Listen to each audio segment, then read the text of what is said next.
नमस्कार AP1 टेलिभिजनको यो विशेष प्रस्तुति सेलिब्रेटिङ द माउन्ट K2 भिक्ट्रीमा यहाँहरू सबैजनालाई स्वागत छ।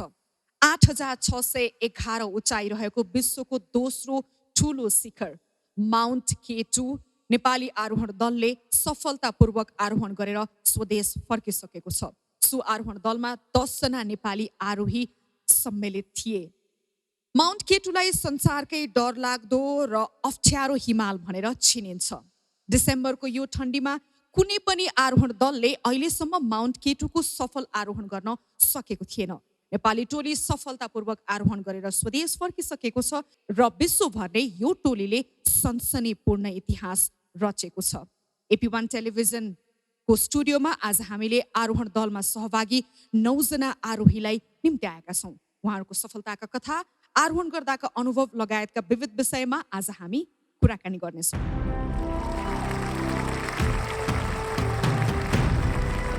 आरोहण दलमा रहेका सम्पूर्ण आरोहीहरूलाई AP1 टेलिभिजनको तर्फबाट बधाई अनि शुभकामना पनि। स्वागत छ यहाँहरू सबैजनालाई AP1 टेलिभिजनमा। वेलकम। धेरै धेरै बधाई। सर्वप्रथम म निर्मलजीबाट जान्न चाहन्छु। तपाईहरुको एक्सपिरियन्स एकछिनमा सुनौला, तर मानिस किन हिमाल चढ्छ? तपाई किन हिमाल चढ्नुहुन्छ? सबैको आफ्नो रिजन हुन्छ हामी किन हिमाल चढ्छौँ भन्ने कुरा। मेरो लागि मेरो ब्याकग्राउन्ड भनेको म ब्रिटिस आर्मीमा जब गर्दै थिएँ। 6 वर्ष मैले गोर्खाली पल्टनमा काम गरेँ। त्यसपछि मैले 10 वर्ष चाहिँ UK को स्पेशल फोर्सेसमा मैले काम गरेँ। अनि जति पनि अब श्रोताबिनहरू हुनुहुन्छ आज हेर्नु भएको छ, UK स्पेशल फोर्स भनेको के हो भने तपाईहरुले जेम्स बोन्डको मुभी हेर्नुहुन्छ नि, एक्ज्याक्टली त्यही हो। त्यो चाहिँ मैले रियल काम गरेर आएको। अनि त्यस्तो भनेको चाहिँ म 200 इयर्समा म फर्स्ट नेपाली थिएँ। अनि यस्तो खालको काम गर्दा फेरि आफूलाई के लाग्छ भने आफू के नै जस्तो लाग्छ क्या। आफूभन्दा ठुलो कोही छैन हैन। अनि यु फिल लाइक युर इन्भिन्सिबल। इन्भिन्सिबल भनेको चाहिँ अब आफूले मैले भने नि म भन्दा ठुलो कोही छैन भन्ने खालको एउटा सोच आउँछ, किनकि काम त्यस्तै खालको हुन्छ। 2012 मा मैले फर्स्ट टाइम एभरेस्ट ट्रेक गर्न सुरु गरेँ। अनि मैले फर्स्ट मेरो पिक नै लोबुची इस्ट चढेँ, जम्मा 6200 मिटरको पिक हो। अनि त्यतिखेर चाहिँ मलाई के लाग्यो भने हैत तेरिका मूर्ख मान्छे, नेचर भनेको चाहिँ इज द बिगेस्ट है। हिमाल भनेको चाहिँ हामीलाई चाहिँ मलाई चाहिँ एकदमै सानो फिल गराइदियो त्यतिखेर। त्यो एउटा रिजन। अर्को रिजन चाहिँ जति हामी हिमाल चढ्छौँ नि एकदमै रिस्की हुन्छ है। अब तपाईहरुलाई एउटा कुरा एक्जाम्पल दिँदाखेरि हामी नर्मल्ली लेट्स से कुनै काम गर्दाखेरि अहिले यत्तिकै बसिरहेको छौँ भने हामीलाई जिन्दगीको महत्त्व त्यति साह्रो थाहा हुँदैन। जब गोली लाएर बाँच्यो, जब ल एउटा गल्ती गरेको भए म मर्थेँ भने हामी 100 चोटि बाँच्छौँ हैन। त्यसले गर्दा फेरि मेरो चाहिँ त्यो रिजन हो, एउटा एडभेन्चर हो। त्यसले गर्दा फेरि त्यसरी सुरु गरेको। तर आजभोलि चाहिँ यो मेरो मागे खाने भाँडो हो, त्यसले चढ्छु। अब एकपटक आरोहण दलमा सहभागी सबैजनाको परिचय पनि गरौँ हैन। निर्मल पूर्जा हुनुहुन्छ हामीसँग, मेङमा जी हुनुहुन्छ, यसै गरी हुनुहुन्छ मेङमा डेभिड, ग्याल्जे शेर्पा सबैभन्दा यङ्गेस्ट हैन, तपाई सबैभन्दा कान्छो हुनुहुन्छ हैन। यसै गरी हुनुहुन्छ हामीसँग मेङमा टेन्जी शेर्पा र हामीसँग हुन्छ खिली पेम्बा शेर्पा, यसै गरी पेम छिरी शेर्पा, दावा तेम्बा शेर्पा, यसै गरी दावा तेन्जी शेर्पा र एकजना आज हुनुहुन्न सोना शेर्पा। 10 जनाको टोली थियो हैन। म अब मिङमाजीबाट जान्न चाहे, -65 डिग्री सेल्सियसको यो ठण्डीमा विश्वको दोस्रो ठुलो हिमाल चढ्ने यो म्याडनेस भनौँ, यो जोस कहाँबाट कसरी आयो? यस्तो छ, अब हामी नेपाली यो विश्वले चाहिँ हामीलाई केमा चिनिन्छ भने शेर्पा भनेर चिनिन्छ। अनि शेर्पा कहाँबाट आयो? हाम्रो माउन्टेनियरिङ फिल्डबाट। हाम्रो देश नेपाल 8,000 मिटरको गढ हो र विश्वमा जम्मा 14वटा छ। 14 मध्ये 8वटा हाम्रै देशमा छ। अनि 14वटामा 13वटा चाहिँ हिउँदयामा अरू विदेशीले चढेर गयो। अनि हामी नेपालले के भयो, हामी चाहिँ विदेशीले चाहिँ हामीलाई ब्याकबोन भने 8,000 उनीहरूलाई 8,000 मिटर चढ्दाखेरि चाहिँ हामी शेर्पा बिना चढ्न सक्दैन भने। र अहिले हामीले त्यो लिस्टमा हेऱ्यो भने हाम्रो 14वटा पिकमा 13वटा चढिसक्यो, 13वटामा कुनैमा पनि नेपालीको नामै छैन। अनि यो चाहिँ एउटा सोच चाहिँ कहाँबाट आयो भने अहिले अब भाँगेर एउटा केटु, यो केटु चाहिँ हामीले आफ्नो नाममा गर्न सकेन भने यो पनि अरू विदेशले लगेर जान्छ। अनि त्यसपछि हामीसँग हात खाली। अनि पछि अब आउने नयाँ पिँढीलाई त हामीलाई त थुक्छ, सरफ छ। यो हाम्रो हामीभन्दा अग्रज क्लाइम्बरहरूले उनीहरूको टाइममा त्यो अपर्च्युनिटी हुन्छ कि गरेन रहेछ भने हामीलाई सरफ छ। त्यो भयो एउटा रिजन त्यो भयो। अर्को रिजन हामी विदेश नेपालमा र विदेशतिर नै हामी धेरै प्रोग्रामहरू एटेन्ड गर्छौँ। त्यो प्रोग्राम एटेन्ड गर्ने दौरानमा यो यस्तो कुराहरू भइरहन्छ। विन्टर क्लाइम्बर भनेर पोल्यान्डहरूले चाहिँ एकदम पाइनियर मान्छ क्या, एकदम खतरा मान्छ। अनि खास गरी खतरा 8000 खतरा त हामी हो नि, उनीहरू त होइन नि। अनि अब म आफै पनि यो क्लाइम्बिङ लाइनमा काम गरेको अब 12 वर्ष हुँदैछ। अनि कहिले कहिले चाहिँ आफैलाई अब लाज लाग्न थाल्यो। यो जब यो कुरा फिल्ड हुँदै गयो नि लाज लाग्न थाल्यो। त्यसपछि मैले मेरो आफ्नो टोली बनाएँ, हाम्रो नियम दाइले आफ्नो टोली बनायो। उहाँहरूमा हामी त्यति राम्रो चिनजान थिएन। हामीभित्र आफै कम्पिटिसन हो सुरुमा, को पहिला भनेर हामीभित्र कम्पिटिसन हो।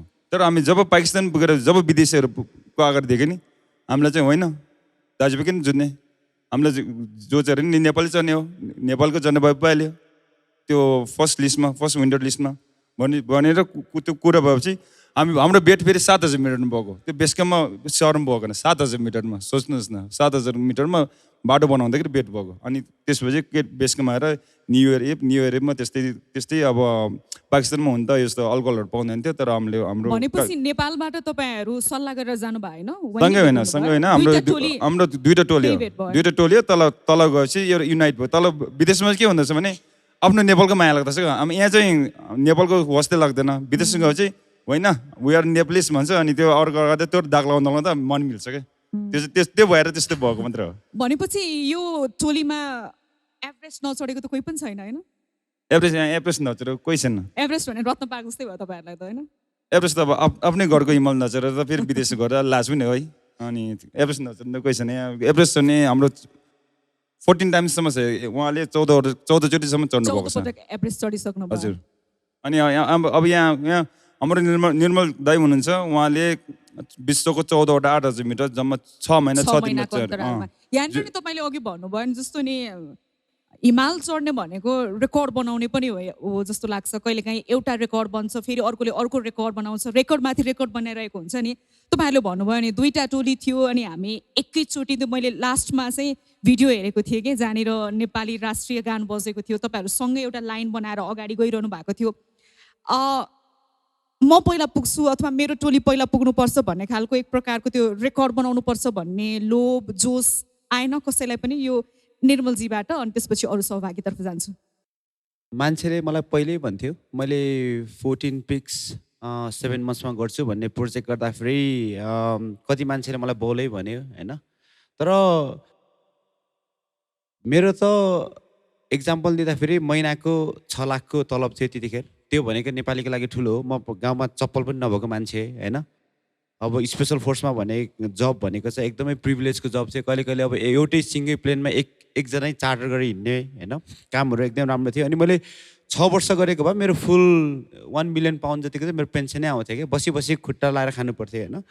तर म माउन्टेनियरिङ फिल्डमा किन आएको भनेको चाहिँ हाम्रै नेपाली क्लाइम्बिङ कम्युनिटीको लागि आएको, एउटा या हाम्रै देशको लागि हो। त्यसले गर्दाखेरि मैले सबै त्याग गरेर आएको। अनि अब कुरा आयो अब केटुमा, अघि हाम्रो ब्रदरले भने जस्तै हामी कहिले पनि भेट भएको थिएन है। अब नाम हामी दुवैजनाले सुनेको हो। अब नेपालमा हुँदाखेरि फेयरली कुरा गर्दाखेरि हाम्रो अब के अरे कम्पिटिसन जस्तै हुन्थ्यो पहिला। तर हामी वहाँ गएपछि के भयो भने यत्रो ठुलो मिसन छ। हामी दाजुभाइको फेरि कुरा एउटै हो, जे हुन्छ हाम्रो नेपालको भनेको चाहिँ हामी क्लाइम्बर्स भनेको चाहिँ वर्ल्डको नम्बर 1 हो। हामीले यो नाम चाहिँ हामीले ब्याक ल्याउनुपर्छ, जस्टिस गर्नुपर्छ भन्ने खालको सोच थियो। मेरो टिममा सबै मेम्बरहरूको सबै त्यस्तै सोच। अनि त्यसले गर्दाखेरि वहाँ गएर के भयो भने हामीले भित्रभित्र हामीले आफ्नै नेसनल प्रोजेक्ट जस्तै बनायौँ। अब दाजुभाइ किन के अरे कम्पिटिसन गर्ने, कम्पिटिसन गऱ्यो भने कति कुरा हतार गर्नुपर्छ। भोलिपल्ट हिमालमा मलाई केही भयो भने उसले त मलाई छोड्दैन नि त। मैले नचिने पनि ऊ नेपाली हो, उसले मलाई चाहिँ छोडेर हिँड्दैन। उहाँलाई के भयो भने पनि मैले उहाँलाई चाहिँ त्यो बाटोमा छोडेर मैले हिँड्ने भन्ने कुरै आउँदैन के होइन। त्यो भनेको चाहिँ त्यसले गर्दाखेरि चाहिँ मिलेर गऱ्यो भने राम्रो हुन्छ भन्ने कुरा भयो। अनि अर्को कुरा चाहिँ we wanted to show the message. हामीले जति युनाइट गऱ्यो भने हाम्रो देश अहिले फुटिरहेको छ है। अहिले हाम्रो देशभन्दा ठुलो संसारमा अहिले पेन्डेमिकको इस्यु छ, कोभिड-19को, त्योभन्दा ठुलो ग्लोबल वार्मिङ को इस्यु छ। अनि हामी गरिब देशको मान्छे भए पनि अब हाम्रो मन ठुलो छ, हाम्रो सोच ठुलो छ। त्यसले गर्दाखेरि हामी चाहिँ एउटा युनाइट भएर आफ्नो सेल्फिस गोल, आफ्नो सेल्फिस एउटा इन्डिभिजुअलको के अरे नाम भन्दा पनि एउटा युनाइट गरेर एउटा पावरफुल मेसेज दिउँ भन्ने प्लानले चाहिँ हामी चाहिँ कोलाबरेट गऱ्यौँ अनि रिजल्ट पनि राम्रै आयो। अब म मिङमा डेभिडबाट जान्न चाहन्छु। तपाईँहरूको सफलताको कथा त हामी सबैले सुनिसक्यौँ होइन, सक्सेसफुल्ली क्लाइम्ब गरिसक्नु भयो। तर कुनै पोइन्टमा तपाईँको यो जर्नीमा, केटुको यो जर्नीमा चाहिँ लागेको थियो कि हुँदैन कि बा हामी सक्दैनौँ कि भन्ने खालको त्यस्तो खालको मोमेन्टहरू पनि आएको थियो। मैले कति पढाएको थिएँ तपाईँहरूको त्रिपाल पनि उडाइदियो अरे, अलिकति इम्पोसिबल जस्तो कुरा हामीले आँट्यौँ कि भन्ने खालको डर लागेको थियो कहिलेकाहीँ, कि लाग्दैन हिमाल चढ्नेलाई डर कहिले पनि? सायद हामी डराएको भए असफलै हुन्थ्यो होला। तर हामीले चाहिँ राम्रोसँग बुझेको थियौँ। म आफै पनि केटु 5औं चोटि थियो मेरो यो एक्सपिडिसन केटुको मात्रै। अनि हामी सबैजना यहाँ हाम्रो टिममा जति पनि भएको मान्छे चाहिँ 8000सँग हामी अनुभव र अनुभवी थियौँ। विगत यति 38औं वर्षसम्म ट्राई गर्दा पनि मान्छेहरू किन असफल भए भन्ने कुराले पनि हामीलाई केही पाठ सिकाइसकेको थियो। र त्यसमाथि पनि ती मान्छेहरू पहिला यो 38औं वर्ष 45वटा एक्सपिडिसन विभिन्न कन्ट्रीको अलरेडी फेल भइसकेको, 7350 मिटरभन्दा त्योभन्दा अग्लो उचाइमा कोही पनि जान नसकेको, त्यो कुराहरू सबै हामीले विभिन्न टिमहरूबाट, विभिन्न ठाउँबाट, विभिन्न माध्यमबाट हामीले त्यो कुरा बुझिसकेको थियौँ। त्यो हुनाले चाहिँ जुन बेला हामी केटु बेस क्याम्प पुग्यौँ अनि दुईवटा टिमको एउटा एकदम जोइन भयो। र त्यसमध्ये भने पनि कसैले नर्मली योभन्दा अगाडि फर्स्ट, सेकेन्ड, थर्डको त्यसरी दौडानमा हुन्छ, क्लाइम्बिङको एकअर्कासँग कम्पिटिसन गर्ने नै हुन्छ, को पहिला, कुन देशको पहिला भन्ने कम्पिटिसन नै हुन्छ नर्मली। त्यसमध्ये पनि जो मान्छे रियल 8000 मिटरमा रोप फिक्सिङ गर्ने, बाटो बनाउने हामी जस्तो नेपालीज गाइडहरू हुन्छ, त्यस्तो गाइडहरूलाई चाहिँ नर्मली इन्टरनेसनल विदेशी क्लाइम्बर भएको भए चाहिँ जसले पैसा इन्भेस्ट गर्छ अलिक ठुलो रकम, ऊ चाहिँ फर्स्ट हुने, अनि आफ्नो गाइड जति बलियो भयो भने ऊ चाहिँ सेकेन्ड हुने। नर्मली माउन्टेनमा देखेको कल्चर यही हो। तर यसपालि चाहिँ जुन चाहिँ हाम्रो टिमको लिडिङ गर्नुभएको थियो निमिष दाई अनि मिङमाजी, हाम्रो बेस क्याम्पको एउटा न्यु इयर इभको पछिको एउटा भेट अनि त्यो 7000 मिटर माथिको भेटले चाहिँ के फाइनल निर्णय भयो भने चाहिँ बेस क्याम्पमा चाहिँ हामी 10 जना सँगै जाने, त्यसमाथि पनि नेपालको झन्डा बोकेर जाने अनि नेसनल एन्थमलाई चाहिँ प्ले गरेर एक साथमा बढ्ने भन्ने शब्द नै त्यो बेस क्याम्पदेखि नै यति इनफ स्ट्रङ थियो कि हामी फर्स्ट सेकेन्ड भन्ने नै दौडानतिर लागेको भए सायद हामी असफल हुन्थ्यो होला, सायद एक्सिडेन्ट हुन्थ्यो होला, कोही फर्स्ट हुन्थ्यो होला। बिचमा अलिकति लोभ लागेन, म पहिला गएर रेकर्ड कायम गर्छु भन्ने खालको अलिकति लोभ लाग्छ नि कहिलेकाहीँ, त्यस्तो भएन? यो नहुनु नै एउटा ठुलो मेसेज पनि हो। यो केटु विन्टरको सक्सेस हुनुको ठुलो रिजल्ट पनि एकजुट हुनु नै हो। यदि फर्स्ट सेकेन्ड टिम कम्पिटिसन भएको भए आज हामी पनि असफल भनेर केटुको बेस क्याम्पमा अरू साथीहरू जस्तै पुरै चिसोमा हावाहुरी आगो तापेर बसिरहेको हुन्थ्यो होला। तर आज एकजुट भएर नै हामीले चाहिँ एउटा वर्ल्डलाई नयाँ म्यासेज, नेपाली क्लाइम्बिङ इन्डस्ट्रीलाई एउटा नयाँ म्यासेज दिनेसम्म चाहिँ यो हाम्रो बेस क्याम्पको जुन चाहिँ त्यो मिटिङ पछिको टिमको निर्णयले भएको। अर्को तपाईँले भन्नुभयो नि 45वटा एक्सपिडिसन फेल भयो होइन, तपाईँहरू सफलतापूर्वक आरोहण गरेर फर्किनु भएको छ माउन्ट केटु। तपाईँहरूको सफलताको सूत्र चाहिँ के थियो? Because we are the best in the world. We are. यत्रो मान्छेहरूले ट्राई गरेको थियो, इन्टरनेसनल हाम्रो क्लाइम्बर साथीहरूदेखि लिएर ट्राई गरेको थियो, संसारको मै हुँ भन्नेले ट्राई गरेको थियो। तर रियल मै हुँ त हामी हो नि त। This is the team, the Nepalese climber. We are the best and that's why we deliver. Very simple. Best चाहिँ केले बनायो? टिम वर्क हो, तपाईँहरूको हार्ड वर्क हो, अथवा कहिलेकाहीँ लकले पनि फेभर गर्छ, के हो? तपाईँहरूलाई अरूभन्दा फरक केले बनायो? 8000 मिटर भनेको नि जब मान्छेले चाहिँ सास फेर्न बन्द गर्छ नि, हामीले सास फेर्न सुरु गर्छ। नेपालको शेर्पा भनेको त्यो हो।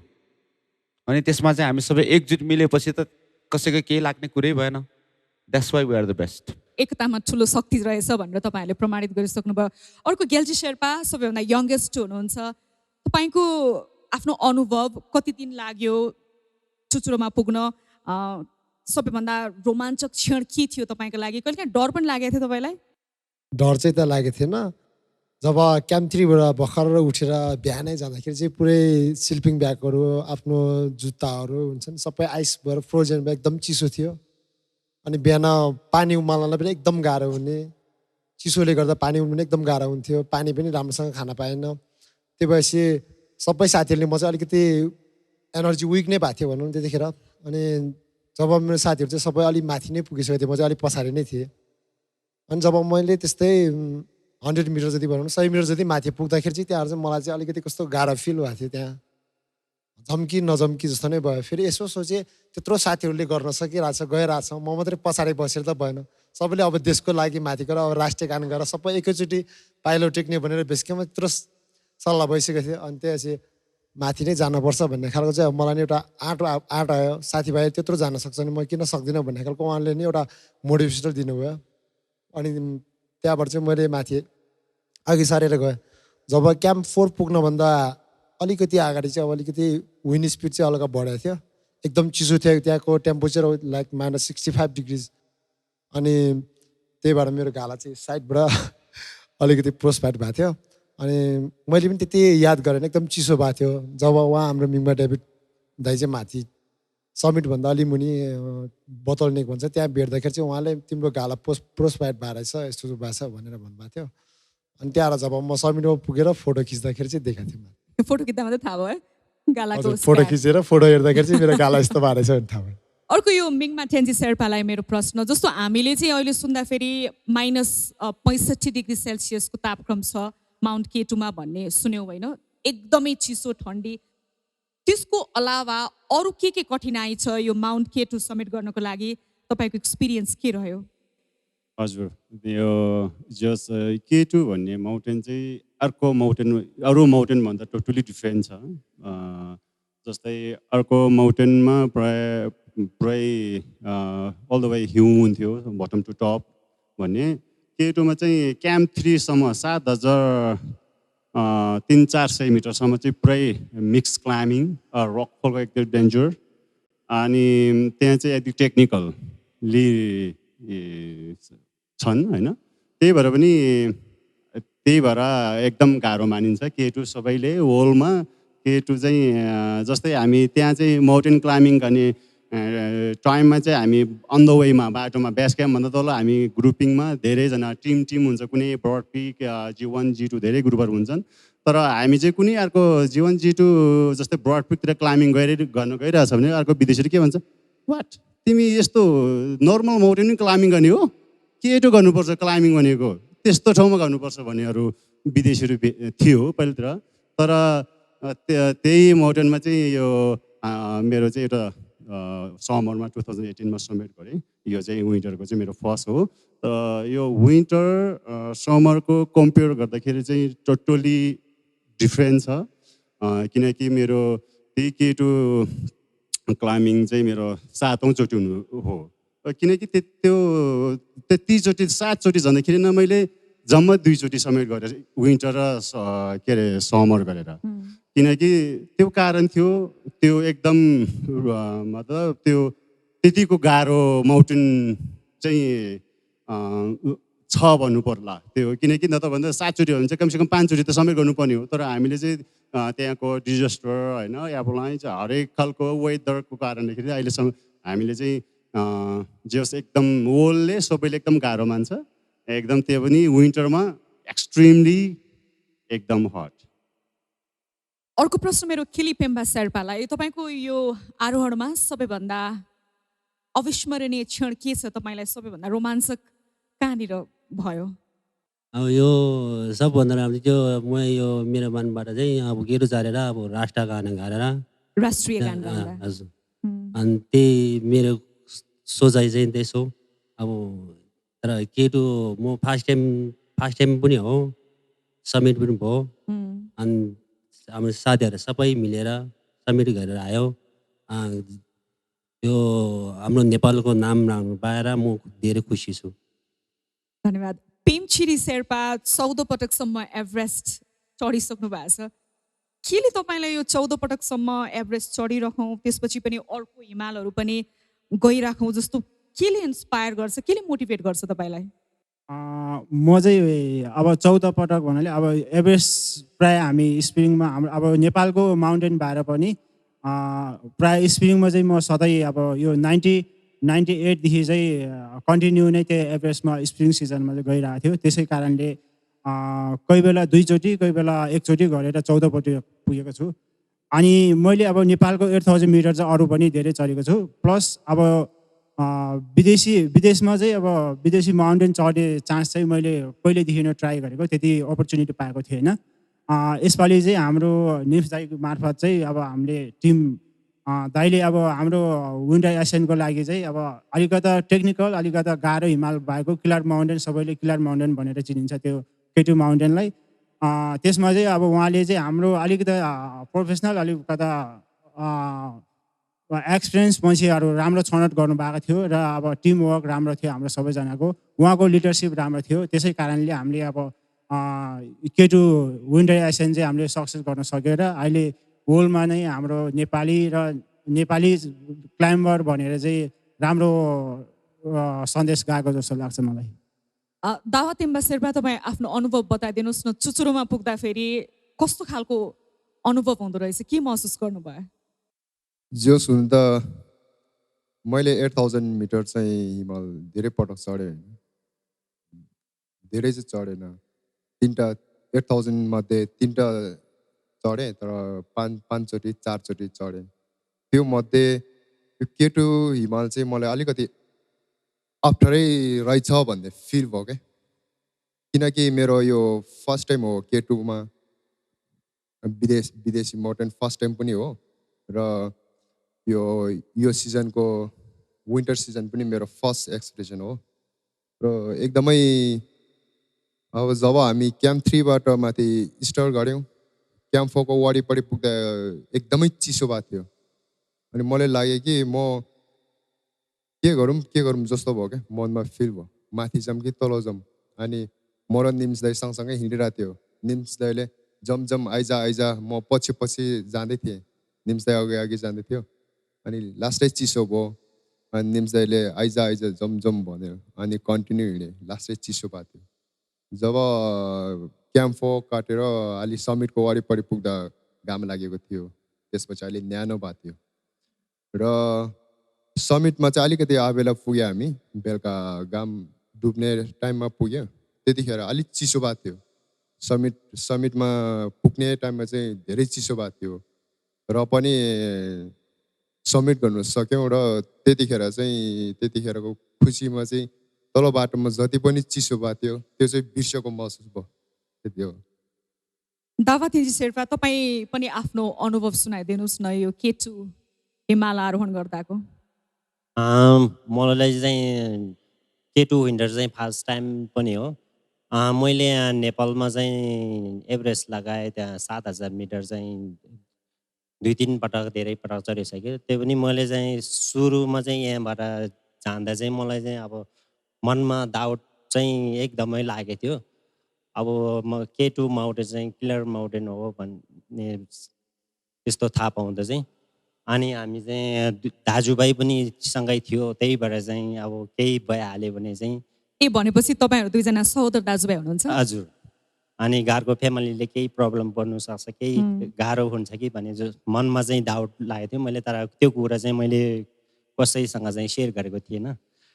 अनि तल पुगेर हामी गर्दै अनि हाम्रो निम्स दाइको टिमहरू पनि भेट भयो। त्यहाँबाट हामी सबैजना एकैजुट भएपछि मलाई चाहिँ एकदमै अब सबैजना एक्सपिरियन्स होला, सबैजना हामी 101 गाइडहरू भएपछि मलाई चाहिँ एकदम खुसी पनि लाग्यो। अनि माथि क्लाइम्बिङको सम्बन्धमा पनि त्यति फिल डर केही महसुस भएन।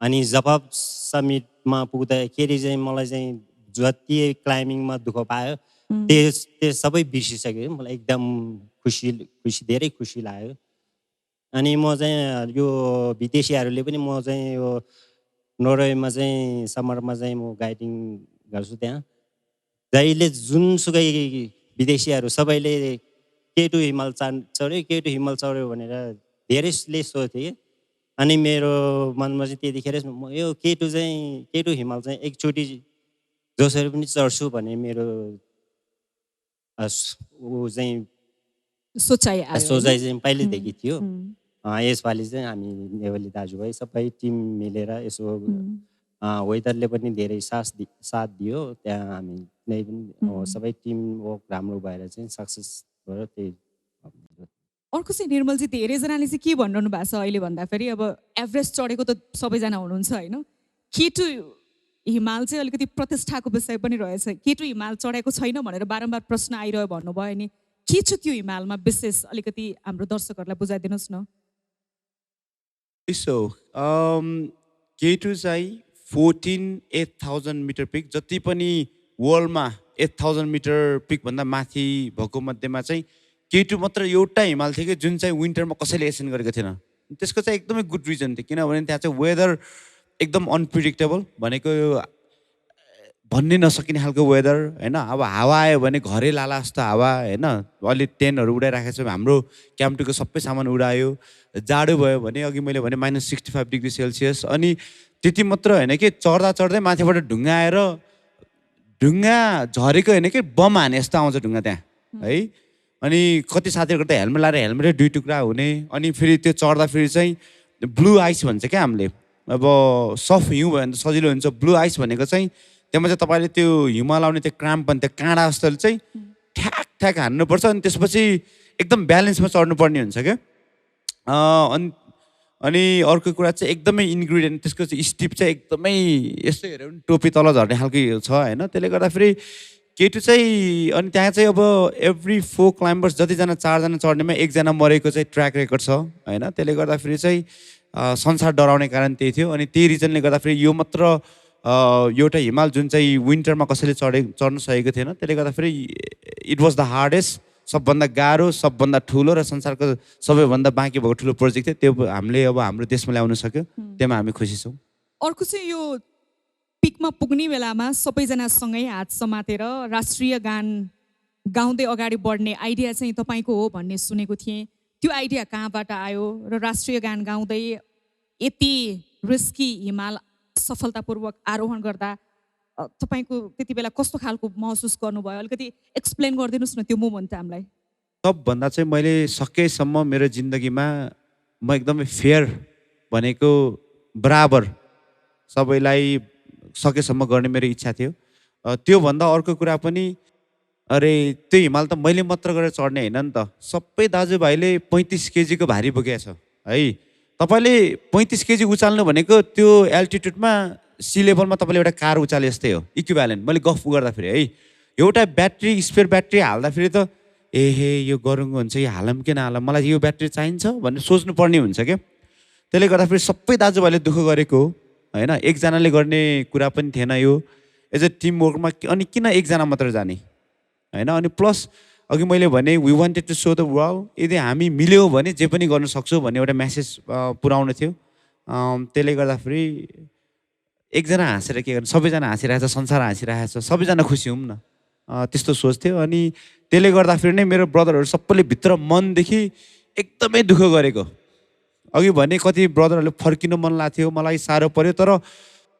त्यो इच्छा चाहिँ के थियो भने केटु चढ्ने भनेको चाहिँ हाम्रो आफ्नो नाम आफ्नो त्यो सेल्फिसनेस भन्दा एकदमै ठुलो थियो हामीले देशको लागि केही गर्छौँ भनेर गएको थियौँ हामीले हाम्रो फ्युचर भावी सन्ततिको लागि केही गर्छौँ भनेर गएको थियौँ त्यसले गर्दाखेरि त्यस्तो कुराले हो कि आफूलाई हामीलाई एक्स्ट्रा पावर दिने एक्स्ट्रा बल दिने आफ्नो लागि गर्छु भने त हुँदैन यस्तो कुरा त अर्को चाहिँ जस्तो सफल आरोहण भइसकेपछि पाकिस्तानबाट पनि होइन राष्ट्रपति लगायतका मानिसहरूले चाहिँ तपाईँहरूलाई स्वागत गर्नुभएको थियो देश विदेशबाटै यो आरोहणलाई एकदमै भनौँ न महत्त्वपूर्ण उपलब्धिका रूपमा हेरिएको छ देशमा यो कस्तो खालको रेस्पोन्स पाउनु भएको छ आम मान्छेहरूले यसको महत्त्व कति बुझे जस्तो लाग्छ तपाईँलाई नेपालमा पाउनु भएको रेस्पोन्स देखेर खुसी हुनुहुन्छ? यस्तो भयो हाम्रो जब केटु सक्सेस भयो नि सक्सेस भयो हामी त्यसपछि बेस क्याम्प फर्केर आयो बेस क्याम्प फर्केर आएपछि लाइक हाम्रो न्युज चाहिँ हुन्छ नि अब इन्टरनेसनल मिडिया अब रेकगनाइज मिडिया भनौँ न नेसनल जियोग्राफी बिबिसी जब यिनीहरूले हाम्रो न्युजलाई कभर गर्यो नि त्यो कभर गर्ने बित्तिकै हाम्रो पाकिस्तानको प्राइम मिनिस्टर इमरान खानले उहाँको ट्विटरमा हाल्नुभएछ त्यो ट्विटर चाहिँ थोरै भाइरल भयो त्यो भाइरल भएपछि त्यहाँबाट हामीले हाम्रो त्यो ट्विटरमा हाल्ने बित्तिकै हामीलाई मनमा के आयो भने हो यति टाइममा चाहिँ हामी चाहिँ क्विक सिटीमा पुग्नुपर्छ भन्ने कुरा भयो पुग्दाखेरि अनि त्यहाँबाट ल अब सिटीमा चल्नु हामीलाई त यिनीहरू त हामीलाई त त्यहाँ त 8-9 दिन लाग्छ अनि ल हेली युज गर्ने जस्तो कुरा भयो त हेली युज गर्ने कुरामा त्यहाँ पाकिस्तान फेरि हेली युज गर्नुलाई हामी यतिजना हेली चढ्नु पऱ्यो भने लगभग $40,000 आउँछ 40,000 भन्दा युज एमाउन्ट हो हामी यसै त हामी त एक्सपिडिसनमा लगानी गरेर यसै त कङ्गाल भइसकेको थियो त्योमा त 40,000 हामीलाई एकदम बर्डन थियो अनि त्यसपछि हामीले नेपाल एम्बेसीमा कन्ट्याक्ट गरेर नेपाल गभर्मेन्टले के गर्न सक्छ भन्ने कुरा कन्ट्याक्ट गर्दाखेरि अनि हाम्रो नेपाल एम्बेसडर अहिलेको नयाँ एम्बेसडर तापस अधिकारीज्यू उहाँले पाकिस्तान गभर्मेन्टसँग कन्ट्याक्ट गरेर त्यसपछि पाकिस्तान गभर्मेन्टले हामीलाई हेली पठाएको थियो बेस क्याम्पमा आर्मीको ठुलो हेलीको थियो MI-17 पठाएको थियो अनि त्यसपछि हामीलाई त्यहाँ पाकिस्तानबाट माथि बेस क्याम्पबाट पाकिस्तानको एउटा स्कार्तो भन्ने सिटी त्यहाँ लग्यो त्यहाँ हामीलाई भव्य स्वागत गरियो अनि त्यो भव्य स्वागत त्यहाँबाट सुरु भएको चाहिँ हामीले त्यहाँबाट सेकेन्ड डेमा हामी इस्लामाबाद पुग्दाखेरि एयरपोर्टबाट सिधा हामीलाई उता प्रेसिडेन्टको लग्यो त्यसको भोलिबाट हामीलाई आर्मी चिफ प्लस त्यहाँको विदेश मन्त्री किन अहिले पाकिस्तानले चाहिँ उहाँहरूले चाहिँ अब टुरिज्मलाई फोकस गर्दैछ कि उहाँहरूले पाकिस्तानको यसो इमेज नराम्रो छ अनि पाकिस्तानले चाहिँ हामीलाई त एज अ एडभान्टेज एडभान्टेज पनि बनायो तर हामीले एक किसिमले एकदम रेस्पेक्ट पनि दियो यो चोरी चाहिँ राहुल गान्धीको पनि ट्विट पढाएको थिएँ मैले राहुल गान्धी दिनुभएको थियो पाकिस्तानको त अब अलमोस्ट लाइक अल मिनिस्टरले हालिदिनु भयो त्यसपछि राहुल गान्धीले हाल्नुभयो त्यो लाइक अनि त्यहाँबाट हाम्रो एकदम हुन्छ नि एकदम सिनियर एकदम मानेको वर्ल्डले मानेको क्लाइम्बरहरूले नि राम्रो राम्रो मेसेज पठाउनु भयो थियो उहाँले हाम्रो यो राष्ट्रिय गानाको चाहिँ कन्सेप्ट चाहिँ सबैलाई राम्रो चाहिँ अलमोस्ट लाइक 4 बिलियन पपुलेसनले त्यो राष्ट्रिय गाना चाहिँ हाम्रो चाहिँ त्यो हेऱ्यो होला यो चाहिँ हाम्रो एकदम पोजिटिभ मेसेज जताततै एकदम पोजिटिभ मेसेज गइदियो त्यसपछि हाम्रो अब त्यहाँबाट नेपाल सरकारलाई अलि अब थोरै लाग्यो होला नि ओहो नेपालमा नि क्लाइम्बिङको चाहिँ फिल्ड रहेछ भनेर लाग्यो होला नि बिचरा अब है पहिला हामीलाई त्यस्तो केयर भएको महसुस हुँदैन थियो अनि यसपालि चाहिँ जस्तो हामीलाई एयरपोर्ट ल्यायो एयरपोर्टमा हामीलाई भिआइपी गेटबाट ल्यायो यो मेरो लाइफको फर्स्ट पनि हुनसक्छ अन्तिम पनि हुनसक्छ फेरि होला होइन होला नहोला तर राम्रो फिल भयो जस्ट फर्स्ट टाइम यसरी भिआइपी गेटबाट यसरी निस्किँदाखेरि त्यहाँबाट हामीले एयरपोर्टमा हामीले एक्सपेक्ट गरेको थिएन कि यति धेरै चाहिँ हाम्रो सपोर्टमा आउँछ भनेर एयरपोर्टमा जब हामी एयरपोर्ट गेटबाट निस्क्यो नि यति धेरै मान्छे थियो कि यति अब होटिङ गरेर त्यहाँ चेयरअप गरेको देखेँ त्यसपछि हामीलाई सिधै उता पर्यटन बोर्डमा एउटा सम्मान कार्यक्रम भनेर पर्यटन बोर्डले गर्ने लग्यो त्यसपछि हामीलाई सिधै प्रधानमन्त्री क्वार्टरमा लगेर हाम्रो त्यहाँ हाम्रो 3 जना मन्त्री हुनुहुन्थ्यो प्रधानमन्त्री टुरिज्म मिनिस्टर अनि मिनिस्टर फर कम्युनिकेसन हाम्रो प्रभात गुरुङजी हुनुहुन्थ्यो उहाँले भेटेर त्यसपछि चाहिँ त्यहाँबाट प्रधानमन्त्रीले के भन्नुभयो भने अब चाहिँ क्लाइम्बरको लागि एउटा एवार्ड इस्टाब्लिस गर्ने राष्ट्रपति एवार्ड इस्टाब्लिस गर्ने अब त्यसको एमाउन्ट के हुन्छ त्यो चाहिँ उहाँहरूले अब हाम्रै त्यो क्लाइम्बिङ कम्युनिटीको नि अब त्यो संस्थाहरू छ उहाँहरूसँग कन्ट्याक्ट गरेर उहाँहरूसँग सल्लाह गरेर के गर्नुहुन्छ त्यो गर्नुहुन्छ तर हामीले चाहिँ योपाल चाहिँ नेपालमा नै क्लाइम्बिङको चाहिँ फिल्ड रहेछ है भन्ने चाहिँ महसुसै गरायो हाम्रो नेपाल सरकारले त्यसको लागि चाहिँ नेपाल सरकारप्रति चाहिँ धेरै धेरै धन्यवाद अब देश विदेशबाट तपाईँहरूलाई सराहना आइरहेको छ होइन यो अचिभमेन्टको सबैले बधाई दिइरहेछन् नेपाल आइसकेपछि यस्तो कुनै मुमेन्ट कसरी सेयर गर्नुहुन्छ कि ओहो हामीले त यस्तो गरेर आएछौँ भन्ने कुनै मुमेन्टबाट कसैलाई फिल भयो प्रधानमन्त्रीसँगको भेटमा त्यस्ता केही कुराहरू भएको छ कोही सेयर गर्न चाहनुहुन्छ यो अनुभव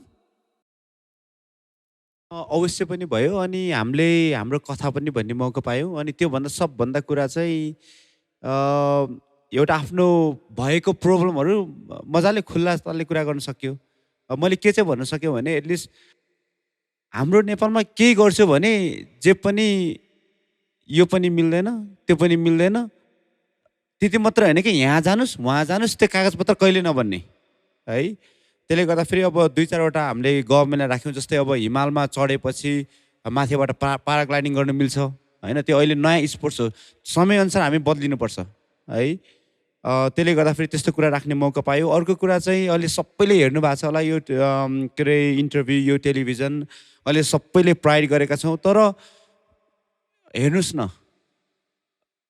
जस्तै मैले हाम्रो 6 जनाको टिम खडा गरेँ होइन, मिग्माजीले उहाँको 3 जना टिम खडा गर्नुभयो। मलाई स्पोन्सर गरेको सबै विदेशीहरूले गरेको, त्यो त मेरो आय स्रोत हो नि त होइन, त्यो त मैले मेरो परिवार पाल्ने, मेरो फ्यामिली पाल्ने पैसा हो नि त। तर अब यस्तो प्रोजेक्टमा गर्दाखेरि चाहिँ अब हाम्रो ठुल्ठुलो संस्था, हाम्रो देशहरूबाट सहयोग नभएपछि त्यो पैसा यस्तोमा इन्भेस्ट गर्नुपर्ने हुन्छ यो प्रोजेक्टमा। जस्तै त एउटा जुत्ता किन्यो भने मैले भने $1200 जान्छ, एउटा समिट सुट किन्यो भने $2000 जान सक्छ होइन।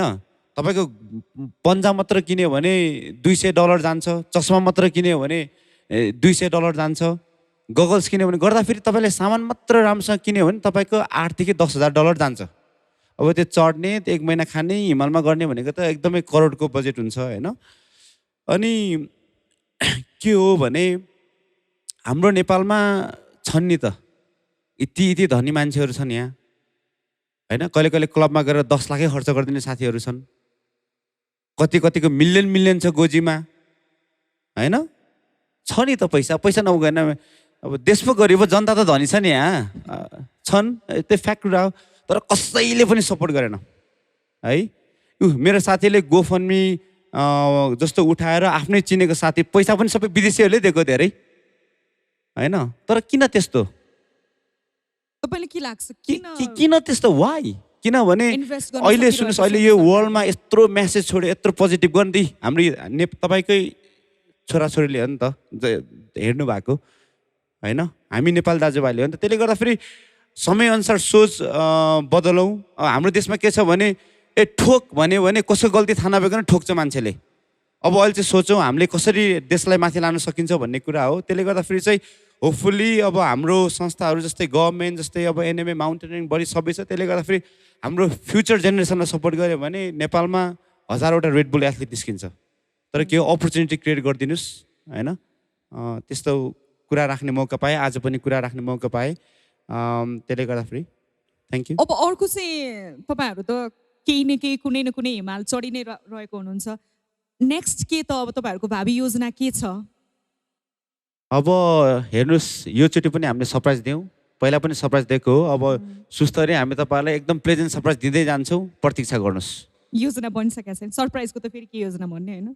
योजना त अहिले भन्नु भएन नि, सरप्राइज सरप्राइजको लागि त भन्नु भएन नि। अर्को अब अलिकति अन्तिममा आइसकेका छौँ। त्यही हिमाल आरोहणकै अनुभव अलिकति थोरै सुनाइदिनुहोस् न। जस्तो नि यहाँबाट तपाईँहरू एउटा लक्ष्य लिएर जानुभएको थियो, बिचमा पुगेपछि नि अलिकति यो बढी नै एम्बिसियस भयो कि भन्ने जस्तो खालको नकारात्मक सोचहरू कहिले आएको थियो भने केले इन्सपायर गर्थ्यो त्यो हुन्छ नि अगाडि बढिरहनको लागि? जुन बेला हामीले प्रोजेक्ट स्टार्ट गऱ्यौँ, कुनै पनि दिन हाम्रो टिमभित्र चाहिँ जति पनि सक्सेस हुने भित्र चाहिँ मलाई जहाँसम्म लाग्छ त्यस्तो खालको नेगेटिभ भाइबतिर बा सकिँदैन कि क्या हो भन्ने खालको पनि थिएन। हाम्रो प्लानै थियो। लक्किली वेदरको साथ हाम्रो प्लानिङ, हाम्रो अनुभव, हाम्रो म्यानेजमेन्टले गर्दा एउटै फर्स्ट ट्राईमा सक्सेस भयौँ। यदि नभएको भए पनि हाम्रो प्लान थियो जबसम्म विन्टर सिद्दैन तबसम्म हामी K2 बेस क्याम्प नछोड्ने नै निर्णय थियो। त्यो भएर हामीलाई हाम्रो नेपालीको नाममा K2 माउन्ट विन्टर एसेन्स चाहिँ हाम्रो नेपालीको क्लाइम्बर्सको नाममा हुनुपर्छ भन्ने कुराले नै कन्टिन्यू दोहोऱ्याएर जहाँ हाम्रो कुनै टिमहरू, कुनै साथीहरूबाटमा हाम्रो टिमभन्दा अलग केही साथीहरूको बिचमा ओहो विन्टर K2 यसपालि एसेन्ट भयो भने त मेरो स्यालेरी पनि सबै तिमीहरू लैज भन्ने खालको शब्दहरू जस्तो त्यो टिमहरूबाट हामी अलग बस्न चाहन्थ्यौँ। त्यही भएर हामीलाई चाहिँ जसरी पनि विन्टर नसिद्धेसम्म हामी K2 बेस क्याम्प नछोड्ने निर्णयले नै हाम्रो पहिलो एटेम्प नै हाम्रो सक्सेस भएको, त्यो हाम्रो पोजिटिभ माइन्डले नै भएको हो खास। एक्ज्याक्टली अघि मिकमाले भने जस्तै अब हाम्रो अरू साथीभाइहरू पनि थियो नि त नेपालमा, के अरे त्यहाँ चढ्ने, उहाँले के भन्नुहुन्थ्यो यो वर्ष K2 विन्टर भयो भने म मेरो तलब सबै दिन्छु भन्ने त्यस्तो खालको कुराहरू थियो नेगेटिभ थियो। किनकि एकदमै डेन्जर थियो, डर लाग्दो थियो। माग्नुहुन्छ कि माग्नुहुन्न त साथीहरुले? तलब माग्ने कि नमाग्ने त? अब कहाँ माग्ने, अब बिचरा हामी दुःख गर्ने मान्छे अर्कोको तलब मागेर के गर्ने? नमाग्ने। नमाग्ने। अर्को नि मलाई जान्न मन लागेको चाहिँ तपाईँहरूको 10 जनाको टिम छ नि त, अब हामी 3 जनाको मात्रै टिम बनाएर एउटा सानो ठाउँमा कतै जानु पर्यो भने पनि त्यहाँ भनौँ न कुराहरू बाजिन्छ, डिस्कसन होला, यो गरौँ त्यो गरौँ भन्ने खालको कुराहरू हुन्छ नि। तपाईँहरूको बिचमा यो त्यस्ता कुराहरू आयो भने कसरी सल्भ गर्नुहुन्थ्यो, वा विचारहरू फरक भयो भने कसरी त्यसलाई सल्भ गर्नुहुन्थ्यो? एकदमै छोटो समयमा डिसिजन गर्नुपर्ने अवस्था पनि आउँथ्यो होला, त्यो पाटोहरू कसरी मिलाउनुहुन्थ्यो? त्यस्तो हाम्रो समय कहिले पनि आएन, किनकि यस्तो ठुलो प्रोजेक्टमा के अरे लिडरसिप गर्दाखेरि टिमले रेस्पेक्ट गर्नुपर्ने कुरा आउँछ। रेस्पेक्ट भनेको भित्र मनदेखि आउने हो। मेरो विचारमा जति मैले मेरो दाजुभाइलाई पनि भित्री मनदेखि रेस्पेक्ट गर्छु, उहाँले पनि त्यत्तिकै रेस्पेक्ट गर्नुभएको थियो। त्यसले गर्दाखेरि हाम्रो त्यस्तो कहिल्यै पनि इस्यु आएन। अनि यस्तो ठुलो प्रोजेक्टमा म बोस मेरो एक्सपेक्ट मै राइट भन्ने कुरा आउँदैन, किनकि सबभन्दा एक्सपिरियन्सको कान्छा मेम्बरको कुरा सुन्नेदेखि लिएर सबभन्दा एक्सपिरियन्सको कुरा सुनेर डिसिजन गर्नुपर्ने हुन्थ्यो। त्यसले गर्दाखेरि हामीले जे गर्ने सबैको सल्लाह अनुसार कलेक्टिभ डिसिजन गर्दाखेरि त्यस्तो आर्गुमेन्ट कहिले आएन। यहाँहरूमध्ये कसैको केही अलिकति बिटर एक्सपिरियन्स छ यो हिमाल आरोहण गर्दाखेरि? अलिकति नमिठो अनुभव केही छ कसैको सफलताको कथाभित्र? बिटर एक्सपिरियन्स चाहिँ छैन, यहाँ टिमभरिमा सबै चाहिँ मरेर बाँचेको मान्छेहरू चाहिँ छ सबै। अर्को मेरो प्रश्न नि, जस्तो हिमाल आरोहण गर्नु भने तपाईँहरूले भनिरहनु भएको छ नि होइन, लाइक अबको अर्को स्टेप के हुन्छ भनेर तपाईँहरूलाई नै थाहा हुँदैन भनेर। यति धेरै रिस्क छ, यति धेरै च्यालेन्ज छ, अनि फेरि बारम्बार एउटै व्यक्ति धेरै पटक हिमाल चढिरहेको हुन्छ, त्यो नि अगाडि बढिरहने चढिरहनुपर्छ भन्ने त्यो उत्साह चाहिँ कहाँबाट आउँछ? सुरुमा त यस्तै हो, यो चाहिँ हामीले त एउटा एज अ प्रोफेसनल गएको छ नि त, त्यो भएपछि हामीलाई खासै त्यस्तो त्यो पनि भयो। प्लस अहिले चाहिँ हामीले चाहिँ नेपालमा हाम्रो यति धेरै इन्स्टिट्युसन छ कि जसले चाहिँ यो क्लाइम्बिङ सम्बन्धी यति धेरै ट्रेनिङ दिन्छ। हामीलाई अब थाहा हुन्छ कि कति कहाँनिर एभलान्स आउँछ, कहाँनिर रकफल हुन्छ, त्यो चाहिँ हामीसँग त्यसको ज्ञान चाहिँ सबै लप हामीसँग ज्ञान राम्रो छ त्यसको चाहिँ। त्यही भएर त्यस्तो यहाँ के हुन्छ के हुँदैन त लप हामीलाई प्रायः जस्तो त थाहा हुन्छ। त्यही भएर त्यस्तो डर चाहिँ लाग्दैन, त्यस्तो डर चाहिँ लाग्दैन मलाई चाहिँ। मेरो एक्सपिरियन्स हुँदाखेरि म के अरे 2015 सालमा 2015 मा अनुमोदन जाँदाखेरि मलाई अलमोस्ट लाइक 30 मिटर जति एभलान्स लगेर पुरा पोरेको थियो। त्यति म निस्केर बाँचेँ। म 2013 मा म कञ्चनजङ्घा चढ्दाखेरि लगभग म फिट विन्डर मात्र फल भएर गएको थिएँ। तल एकजना साथीले भेट्यो, समात्यो मलाई, समात्यो, म चाहिँ अड्केँ, म त्यतिखेर पनि बाँचेँ। हुन्छ नि, मैले त्यो एउटा डेथ जन्मको म गएर निस्केको मान्छे क्या, त्यो भएर मलाई त्यस्तो डर चाहिँ नलाग्नु रहेछ। त्यही यो हरेक पटक डेथ ट्र्याप जस्तैमा परिरहँदा पनि फेरि त्यहीँ जान मन लागिरहने कि यो नसा पनि हो? यो एउटा नसा पनि हो। म एउटा एक्सपिरियन्स हुनुहुन्छ तपाईँलाई। म 2015 मा मैले पहिला एकचोटि म विदेशमा जाँदाखेरि एउटा यस्तै टक सो भयो थियो। टक सोमा जाँदाखेरि नेपालमा यस्तो सोलो क्लाइम्बर अहिलेसम्म छैन भन्ने कुरा भएको थियो। अनि म त्यो नेपाल त्यो विदेशबाट आउने बित्तिकै म लगभग त्यसको 2 महिनापछि मैले त्यत्तिकै हजुरमा सोलो क्लाइम्बिङ गर्ने भन्दा मैले मेरो घरको अगाडि एउटा एकदम स्टिप हिमाल थियो, त्यसमा चाहिँ 10 वटा टिमले एटेम्प गरेको थियो। त्यो चाहिँ एउटा हुन्छ नि टिमै भएर एटेम्प गरेको थियो, सकेन।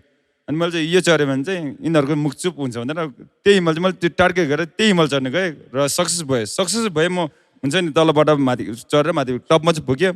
टपमा पुग्दाखेरि के भन्नु, म अलिक ढिलो भयो, अलमोस्ट लाइक म 4 बजीतिर टपमा पुगेँ म।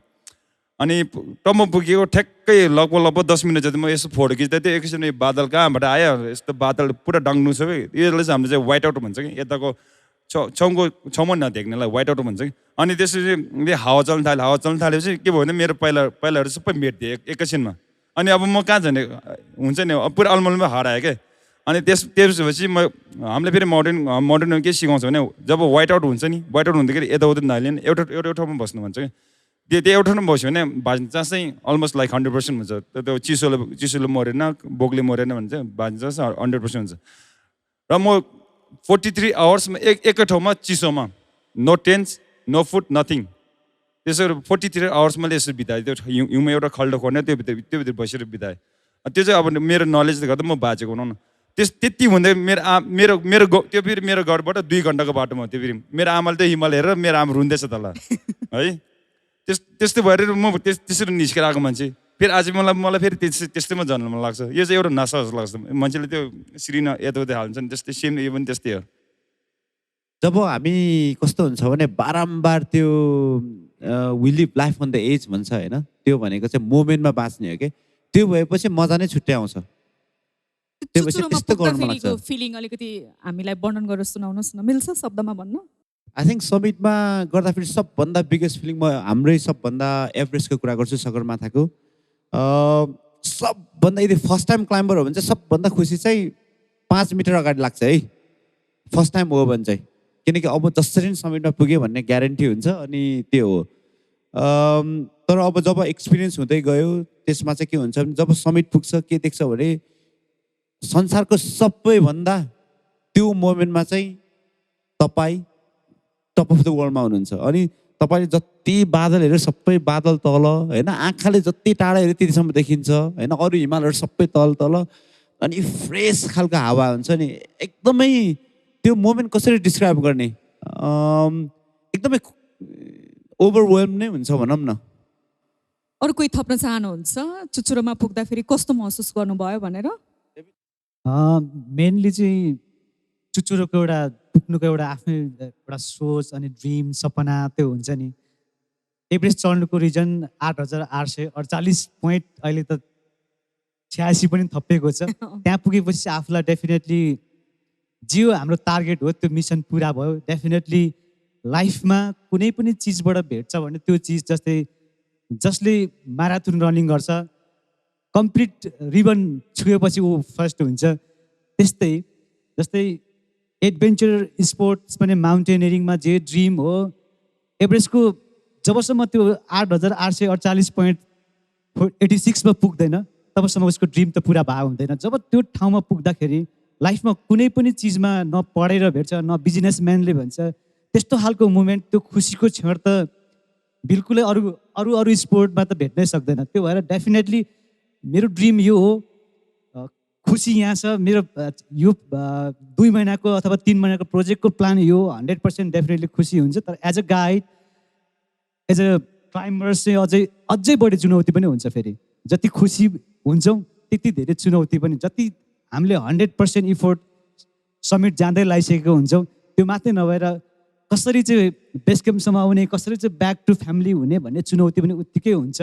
तर लाइफको सबैभन्दा एज अ माउन्टेनर सबैभन्दा खुसी भनेको समिट चुचुरो पुग्नुकै हो। अब यो K2 को चुचुरोमा पुगेपछि तपाईँहरूको 10 जनाको सफलतालाई पुरा नेपालीहरूले ओन गरेको छ होइन। हामी सबैलाई यहीँबाट हामी आफै हिमाल चढेको जस्तो महसुस भइरहेको छ। संसारभरका नेपालीहरूले तपाईँहरूलाई बधाई, शुभकामना, शुभेच्छा दिइरहेका छन्। म तपाईँहरूको त्यो भिडियो हेरिरहेको थिएँ, धेरै मानिसहरूले कस्तो गौरवान्वित महसुस भयो भनेर भनिरहेछन्। उहाँहरूलाई तपाईँहरू के भन्न चाहनुहुन्छ, केही मेसेज छ? अब उहाँ सबैलाई हाम्रो तर्फबाट धेरै धेरै धन्यवाद। यो भिडियोलाई धेरैभन्दा धेरै सेयर गरिदिनु होला। सबैमा एउटा युनिटीको एउटा लेसन छ नि, त्यो चाहिँ सबै माझ पुऱ्याइदिनु होला। किनभने अहिले जताततै त्यो अहिले भाइलेन्स हुन्छ नि, अब वार त्यस्तो इन्भाइरोमेन्ट क्रिएट हुँदैछ। यो हाम्रो स्टोरीमा चाहिँ त्यहाँ अलमोस्ट लाइक सबै हामीले सबै ठाउँमा मेन्सन गरेछ। हामी नेपालबाट कसरी गयौँ, त्यहाँ कसरी युनाइट भयो, कसरी सक्सेस भयो भने यो चाहिँ एउटा कम्प्लिटली एउटा राम्रो युनिटीको चाहिँ एउटा राम्रो लेसन छ। र जुन हाम्रो त्यो नेसनल एन्थम माथि हामी टपमा पुगेर जुन नेसनल एन्थम गएको छ नि, त्यो त मेरो विषयमा एकदम heart touching. I think everybody, not only Nepalese but everybody है, यो विश्वमा जति पनि छ उहाँ सबैले मन पराउनु भएको छ। मेरो विषयमा यो भिडियो चाहिँ अलमोस्ट एभ्री कन्ट्रीको हुन्छ नि, ठुल्ठुलो मान्छे प्रायः पोलिटिकल ठुल्ठुलो पदमा भएकोहरूले धेरैले सेयर गरेको छ। यो चाहिँ एउटा राम्रो मेसेज हो मेरो विचारमा। यो चाहिँ सबैलाई सेयर गरिदिनुहोस्, सबै माझ यो मेसेज पुऱ्याइदिनुहोस्। त्यसको लागि धन्यवाद। हस्, यहाँहरू सबैजनालाई आफ्नो अनुभव सुनाइदिनु भयो, त्यसको लागि पनि धन्यवाद।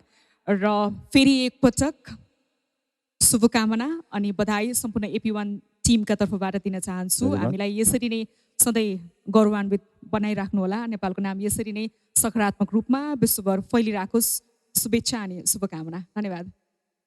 हामीलाई यसरी प्लेटफर्म दिनुभयो, हाम्रो कुरा राख्ने मौका दिनुभयो, त्यसको लागि AP1 टिमलाई पनि धन्यवाद र हेर्नुहुने सबै दर्शकलाई नमस्कार। Celebrating the Mount K2 victory, विश्वको दोस्रो अग्लो शिखर माउन्ट K2 -65°C को तापक्रममा सफलतापूर्वक आरोहण गर्ने 9 जना आरोहण दलका सदस्यहरूसँगको रमाइलो कुराकानी आज हामीले गर्यौं।